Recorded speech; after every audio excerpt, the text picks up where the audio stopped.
હું છું લખમા બુલેટિનની શરૂઆત કરીશું મોટા સમાચારથી। દક્ષિણ કેલિફોર્નિયામાં લોસ એન્જલસ શહેરની પાસેના જંગલમાં ભયંકર આગ ફેલાઈ હોવાની દુર્ઘટના સામે આવી રહી છે। ત્યારે પેસિફિક મહાસાગરના તટે રહેલા આ વિસ્તારમાં મહાસાગર પરથી આવતા પવનોએ આગને પોચાસ અને ઝડપભેર ફેલાવી દીધી હતી। ત્યારે 18 ફાયર કહેવાતી આ આગ લોસ એન્જલસ નગરની નજીકના શહેર અલ્ટાડીના પાસેના જંગલમાંથી મંગળવારે શરૂ થઈ હતી। સાંજના આશરે 6:30 કલાકે અભયારણ્ય પાસેથી આગ શરૂ થઈ હોવાનું અનુમાન છે।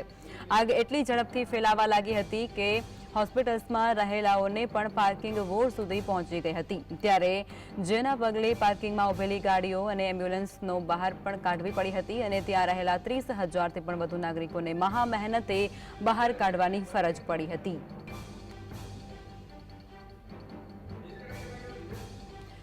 તો આગ શહેરો તરફ પણ હવે આગળ વધતી હોય તે પ્રકારની માહિતી પણ સામે આવી રહી છે અને આગની ઘટનામાં 2 લોકોના મોત પણ નિપજ્યા છે। ત્યારે 1000થી વધુ ઇમારતો આગની લપેટમાં આવી હોય તે પ્રકારની ભયંકર અને વિકરાળ આગ છે તે લોસ એન્જલસમાં લાગી છે। પેસિફિક મહાસાગરના તટેથી અડાત આવતા પવનોને કારણે આગ ઝડપથી ફેલાઈ હતી અને આગે વિકરાળ સ્વરૂપ ધારણ કર્યું। અમેરિકાના લોસ એન્જલસના જંગલમાં ભીષણ આગ ભભૂકી ઉઠી છે અને આ આગ છે તે આગળ શહેરી વિસ્તારમાં પણ વધી રહી છે।